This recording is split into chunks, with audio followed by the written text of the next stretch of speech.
Gud spela til at fyrir tveim attarlin sujane så giftust folk. Mævren var husbønden, konan var honom undergiven, ta kunde han rokna vi. Og ta det var gift, så bod det først i høyden noen eller hjertan noen, at han nekrande skulle skiljast. Og ta i færus ur jøkken løyve, for ikkje øyna fyr av tjunabandsrastevno, ikkje øyna fyr. Og for omgande til psykolog, eller når jeg fikk omga hjelp, konan fikk ikkje lukkupillere og ditten og datten. Og det var gift alt løyve. Nevnt og omgande, det var omgande nevnt at det skulle om det ikke skulle skiljast, om det ikke var lukka godt, om det ikke skulle for at tjunabandsrastevno nu attur. Og hva lærer det av tjunabandsrastevno? Jo, de lærer Guds ord som så, og det har vært sagt at mævren høtte, men så var det også sagt, men det skulle være undergiven hver øren. Undergiven hver øren, sier Guds ord omkastene. Guds ord sier, tror ikke jeg for at konan skal være undergiven mannen, men bøynt Arne han sier det, så sier han, være tid undergivner hver for øren. Og ja, Efesus 5. La meg lese det.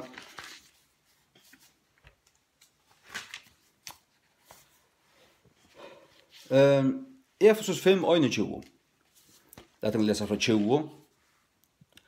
Voidande toucher alltui fyrir allar loter til Guds og fægersins og i navnet vårs Herre Jesu Kristus. Undergjevande til kun sjálvar kvør fri øron og i øtta Guds. Hatte brøramidlun og i Kristi likame som holdt. Vi skulle ikke være så sånn at vi hevde okkon, vi skulle undergjeva okkon kvann annan for friskild. Nå kommer han inn av et annet evne, til sender undergjevande til kun sjálvar kvør fri øron og i øtta Guds, punktum. Nå kommer han til noe helt annet, dette nytt avsnitt. Ekta konur. Undergjeva til kun sjálvar. Ifri tikkar egnu ekta månen, som herranen. Her stender ikkje forresten og veri òsne annars undergiven hver fri øren. Nei, ekta konan skal være undergiven ekta mannen.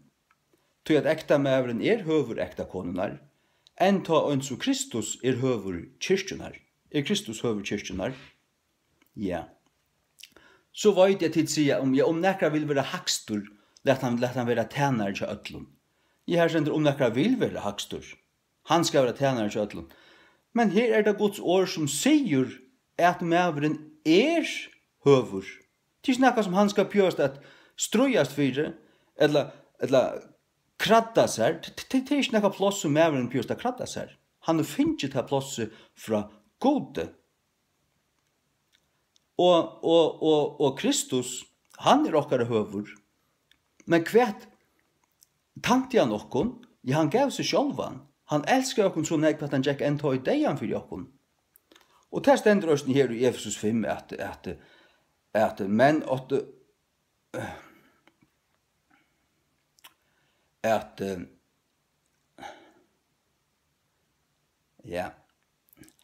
menn elskje ekta konur tikkara enn ta øns og Kristus òsni elskar i kyrkjuna. Så nek skal ekta menn elska ekta konur svina, men han gjev seg ikkje under henne. Det er precis til.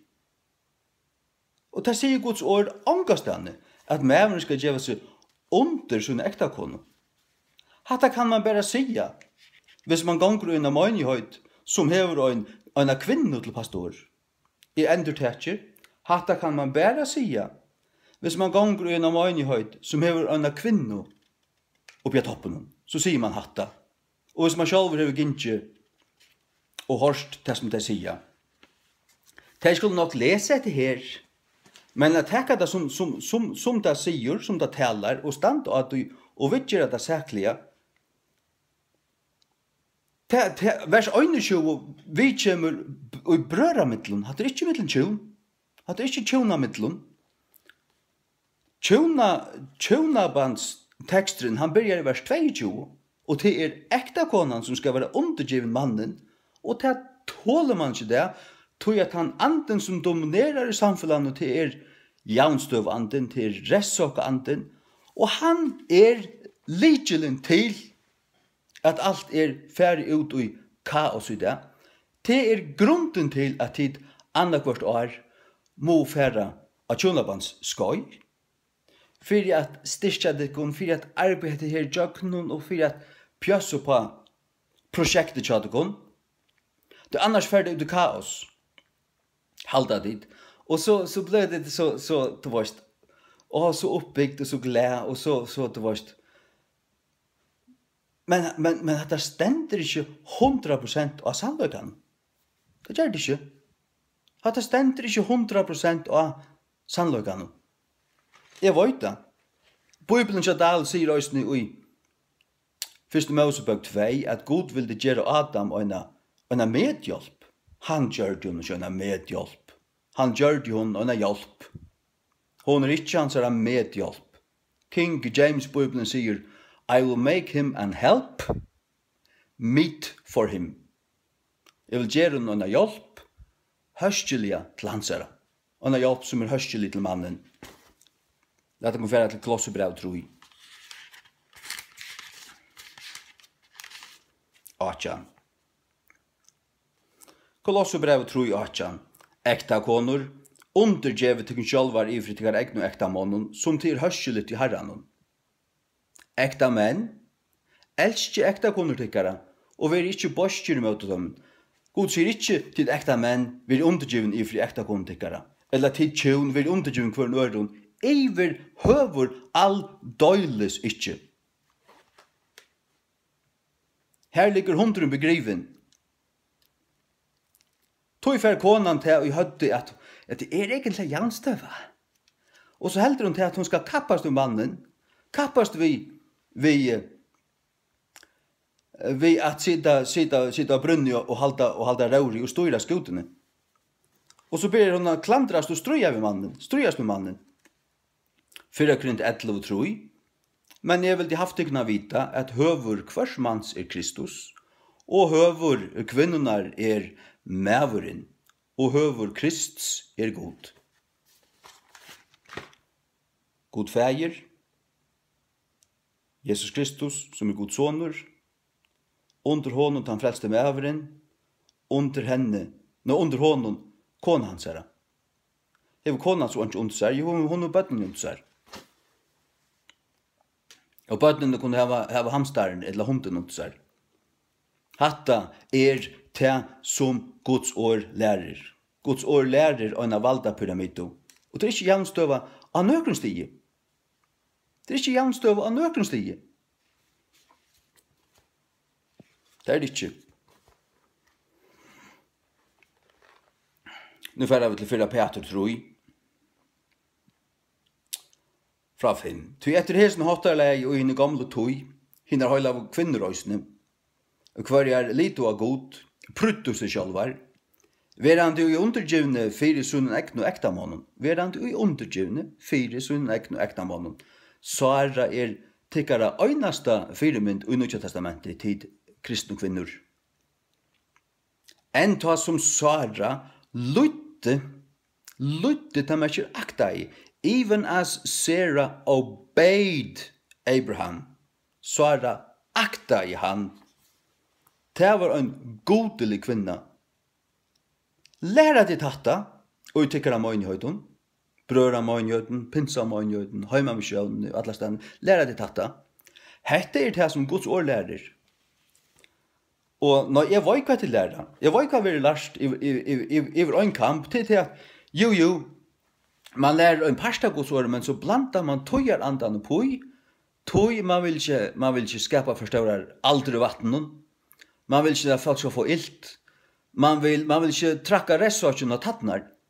Guds år trakka restsåken, trakka han ikke bare tattnar, Guds år skreier restsåken av fauten og tjadar. Du slipper ikke over øyene. Du skal ikke være undergiven til mann, du skal akta til mann, og han til tøver. Han til tøver. Og hva skal mæveren så gjøre? Jo, han skal elska sånne kone, lukka som Kristus elskar i kyrkjena. Gav seg sjálvan fyrir henne. Og vaska henne vi årene. Mävren skal så sånn elska sånne konu og vaske henne. Vise den kærløyka. Men det er som de sier at det jamstår at mävren skal også være undergiven konu at det sier Guds ord ångastene. Ångastene. Du tar egentlig annullerar ta fyrra, hvis du sier til at mävren høtt kona skal undergive mannen, og hvis du så sier, ja forresten skulle det også være undergive for en øron. Det er ikke slett ikke. Det er ikke annet til at mävren skal ikke bare være herrer. Han skal være bleiter med hvis kona syne, hvis hun er bleit. Hvis hun er undergiven, han har noen grunn til å være herre vi han overhøver. Men er hun opprøstet sånn, så er han nødt til å være lysten herre vi han. Så hon skal søren den som vita hver herre i husen. Mävren herre i husen.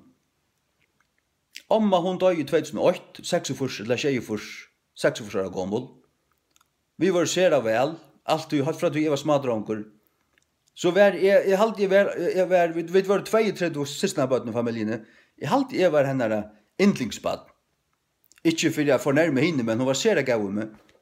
Og jeg var også gav i om, og vi var vidja og Sistjen til henne i Rydvik. Hetta var alt eldre folk, jeg var smadronker. Hetta gjør de til å være en 16-18 år. Øysene, da jeg finner ikke kørekorset. Hvis omma skulle ha vidtja omkring, så kørte jeg henne, og så fører vi. Det er mer noe vel å vidtja til gamle. Og jeg så hvordan minstre var i huset. Mævren satt i køtjen, han satt han hei av som stål. Og konan var i køtjen, og hon gjør det alt huslige. Og han slapp ikke gjøre. Ikke. Hon gjør det alt huslige. Og alt det kvinnelige det gjør det hon, og det manslige gjør det mævren, og det trakka jo ikke hver annan av tattnar. Og mævren var bosseren. Og som sier der, jeg spurte om, jeg minst spurte henne for om at ta i abbe levde klandra av sin nekran tog. Ja, gav, det gjør vi kvart. Men vi var gav, vi fire gav hver en øre, vi var omgang til å sove, utan vi hadde gjort det opp. Hun var ærlig nok og sier, jo, takk om fire til klandraust. Men vet du hva, det kom ikke inn i mitt hødd å spyrre henne, om det nærkant i hørte å snakke om å skiljast. Det visste jeg. Det gjør det man ikke. Det hekk i luftene, det hei så mye forstå i østene, fra öllum pratnum som var med til det gamle skiljast høys til. Det gjør det man ikke. Og til her, og i folk er du sjuk, og i utgangspunkten til det hava tidsi til liknende inn at det leia skiljast hvis det ikke er tipp-topp. Hvis du finner en tjonafelle som ikke er super, så kan du bare sleppa deg av igjen. Hva skal det er bare minst til, bare grund fyrir er skiljast. Og at få en annan. Vet du hva det er? Autroskapur, siløse. Det er den øyneste. Matteus 9:9. Og jeg sier til hver som helst, og jeg skal køyre borster kone søyna, undantidig om det er veri for siløse, og skal giftast vi en gjerare, fremmer hårde om. Og hver så giftest vi henne som er kortborster, fremmer hårde om. Køyr du konduna borster, det vil si at du gjever henne skillna var skriv, køyr henne borster fra der, og først en æra, så drøy du hår, undantidig for siløse. Det vil si at var det siløse, her som du var den avskildige pastoren, men tjunafellene ikke hadde vært siløser, så drøy du ikke hår om du skilst vi han, og først en annan. Sånn fungerer det her. Alt annet er hår. Men her hanker det sånn sammen at blev du rumt ifra, og blev du rumt ifra, og tann som fyrir fra der, ikke fyrir en annan, så er du skyldig til å boja. Tog det stendur fyrir grunn skjei at om konan fyrir fra mannen sønnen, så skal han være verand i avgift, eller være samøyna atter til ektamannssønn, som hun fyrir fra. Det vil si, selv om hun fyrir fra honom, så er det åkt inntil nær, ja, inntil annar at hun fyrir en annan. Og han som så fyrir en annan, det er han som driver år. Og han sier, hvordan drøyer hin vær. Til lukka, det er ikke mye kjærkjene vi, hvordan drøyer han vær. Således det at det eneste rettvisgjerlige grunden til at få til en annan til hvis han som du heier ferdig fra der og våren samøynter vi omkring annan som han fyrir sång vi. Så han økt vid han personen. Om han gift eller ikke lever det sammen. Og gift så det sileis. Og du leiser fra det. Ja. Du leiser fra det. Ta kanst du få til en annan. Du undan til ikke for siløse skuld. Ikke for skildnavar skuld. Nå for siløse. Du den avsikker parsten og han du var gifter vi siløser og vi at han ferna sov i øren. Ja, så du fri til å få til en annan. Det eneste rette at du hevast alt bojar så langt som du kanst. Men til løt du vika man finner en annan tar til leiser av du. Så sånn det her. Og jeg snakket vi eldre folk, vi snakket vi en eldre mann fra Jekv. Jeg spurte han, da han vokste opp her nord i Jekv, om folk var skilt, om tjon var skilt her i bygdene. Nei, ungen. Vi hadde pratet sammen 20 minutter og kvarter, da sier jo, her var øyn og i bygdene. Det var en kona som rundt fra sånne manne og stakk av til Danmark her. Det det som henter. Det kona som rymmer. Nutt ut av 20 før det til. Det akkurat hva det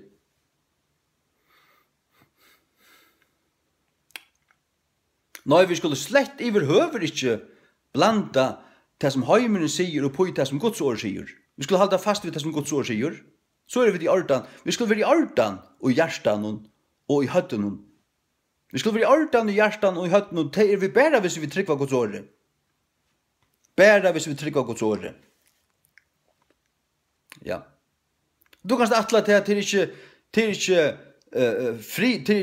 ikke frier og i en hjärsta, en menneskehjärsta som gift og som vet til at tjonafellen kan finne på å stinke av når som helst.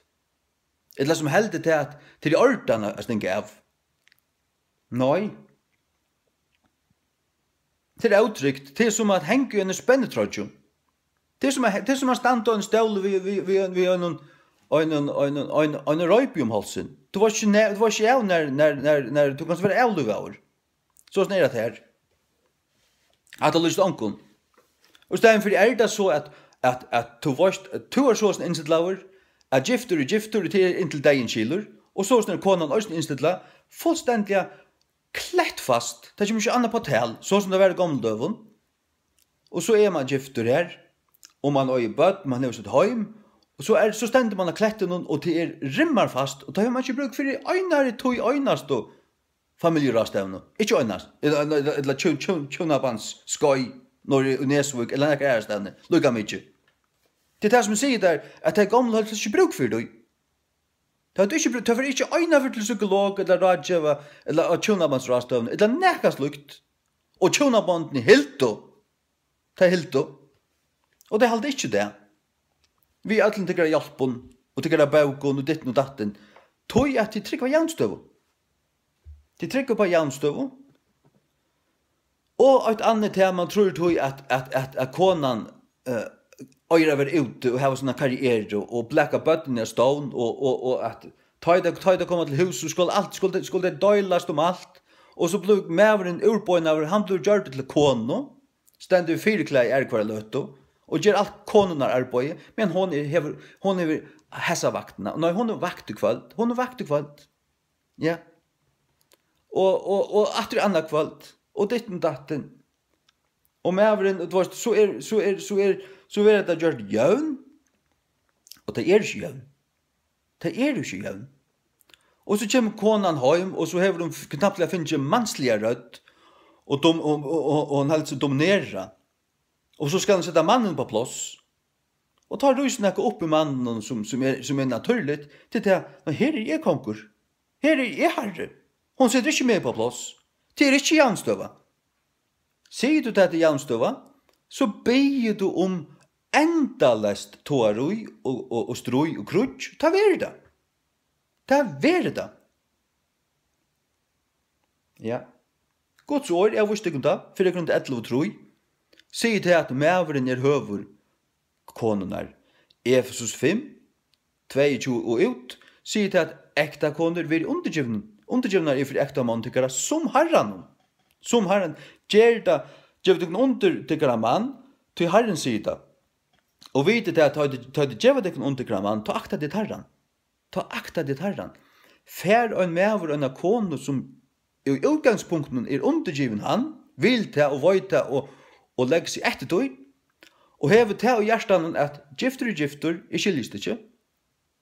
Og hever du så giftig vi en godlig mann, så skal han nok være ordentlig. Og han ikke ordentlig, han urymelig og får herrer og sånt, så skal god nok taka seg av honom, ikke to. For god hans hødd. Jesus hans hødd. Lett Jesus tikta han, og sette han på plass. Det som det gjør i stedet for i det, til det hvis mæveren av det gamle slæren, hvis han void sitt plass, void at her herre i husen, så ringer konan til omkran radjav, omkran familjeserfrøying, eller færene kommer vidja, og når jeg hette ganger ikke glad, og jeg slipper ikke lukka nek som hinta konen er ditten datten, og jeg ikke lukka frui, og alt det her. Og så kvært. Og så haller mannen, og så skal han sitte her ønsomadler i fire konesøyne, og en 2 åren falkon, som ødel bergast imot i honom.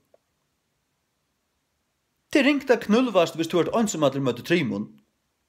Og så vil du knekka over, du vil fekta over nyer, og bråte nyer, inntil du inntil urbøyen over, ryggeren bråten, knekka over bøyen, grøynar skånar undan der, gjeldur, og så, ja, heimater, og 4 klæger på, og nå skal du vaska klæger, og vaska gulv, og letja klæger saman, og gjøre nottra hver vike, og janstøva. Hatt det til. Hatt det til. Hva lærer Guds ord okkon? Hva sier Guds ord mer?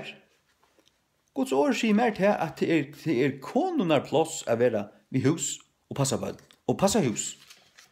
Det sier King James, Bibelen. Titus 2. Titus,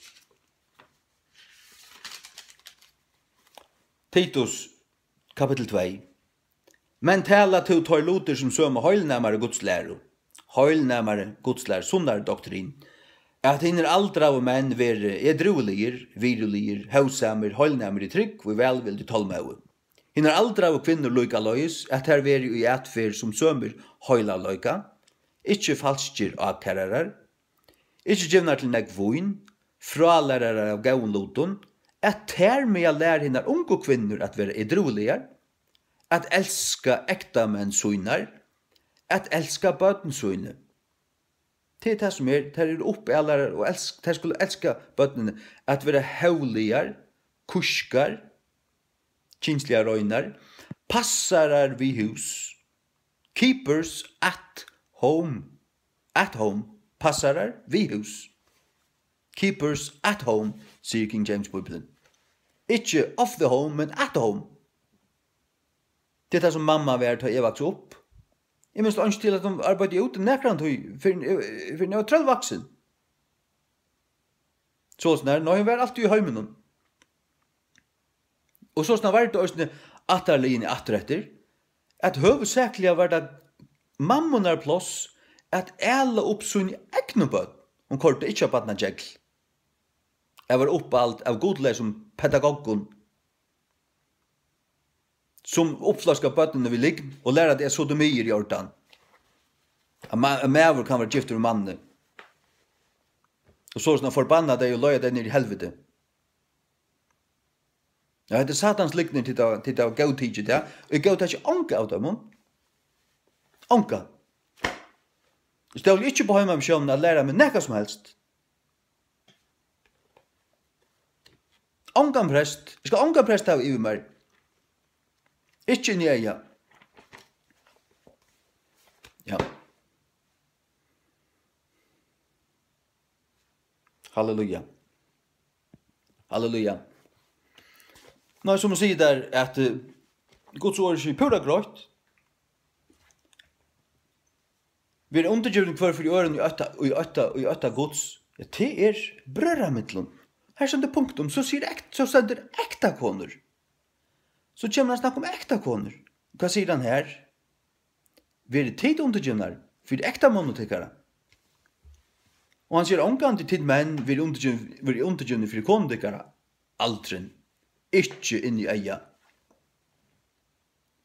Ikke inn i eia.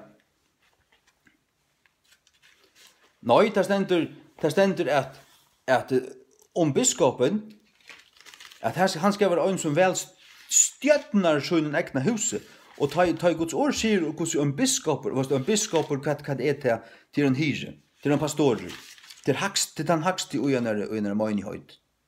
Ja. For Timotheus tror, henta en sånn framsøkn om en medver tror i biskopsembete, han tror et godt versk. En biskoper den aller hakste i en møgnighet. Så kan du ha en pastor, men en pastor egentlig en biskoper. Og en biskoper må være avlastande. Ekta mævren til øynar i ekta konu. Orvetjen drivelig av gaun abbor, givner til gestablutnis, skikkavra fra læra. Ikke givin til voin, ongen slåar, ikke gradger etter skittnu vinningi, men tåle mauger, ikke øklandersvatte, ikke agindar samur. Ein som stjøtnar vel sunnen egna huset. Sunnen egna huset. Huset mansins, han husbønden, han husherren. Les luktnes om husbøndan og tænarna. Det er husbønden, the husband. Husbønden, han hakstur. Ja. Ja. Og jeg minns ikke hva det stender, men det stender om konene at hun skal være. Ja, jeg får etter.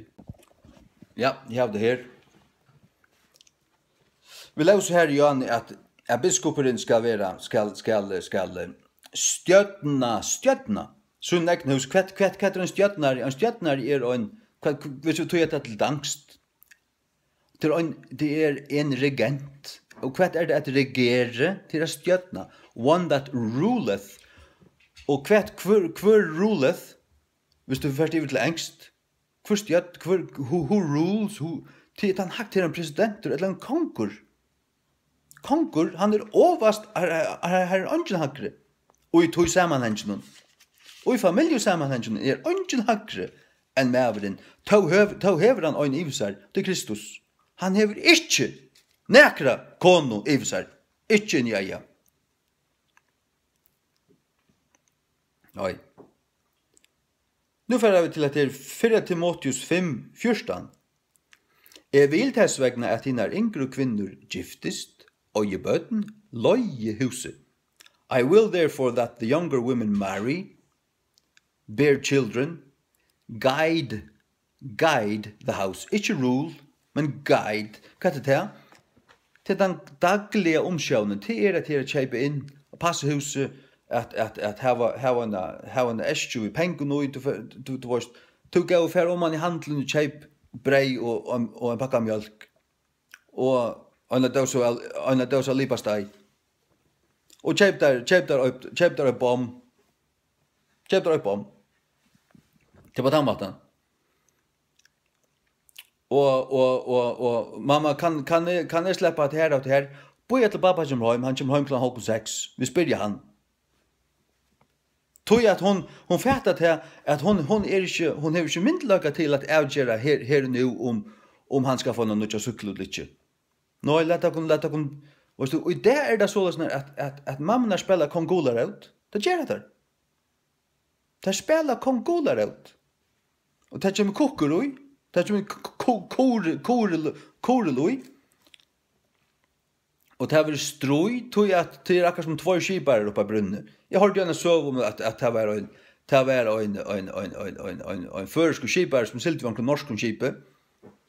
Og her var det så bort at her var 2 første store menn.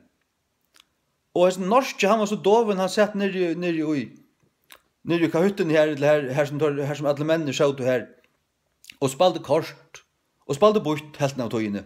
Og hin hei nekvmøyre arbeid, nekvmøyre aser, Men her var det två stävlar så tar hade bajer lugga några stjärnor och skulle ödas vara pura jauner. Och just när jag var ju inte sann men det hörde ju det om att han för han blev så irriterad av oss ner till ändans att han skruva i hin stolen av och bläcka en check och han säger att här är bara en först storm över. Hickar du på land så är det bara en president. Du kan ha en vice en vera. Du kan ha en vera borgarstjåra. Du har inte två borgarstjårar. Det har du inte. Det är som att ha två folk som stannar spänn röre och bäg skulle bestämma nøy. Her är en hakst. Og i familiene det mæveren. Gjør så vel. Det har vi vasket i atter vi gått året. Men det er litt slutt at hvis du trus ned og er gifter og du mætje ikke trus ned. Nå de må bæge trygg og sånn, bæge akvarion. Ja, trygg vi mer hvis det søtja det i Guds året som sier vittikon. Annars trygg vi mer ikke. Men søtja det klart svart på kvitt og en King James Bible som Guds år. Så har vi båda til satt. Og det eneste interessert av det. Gjør så vel.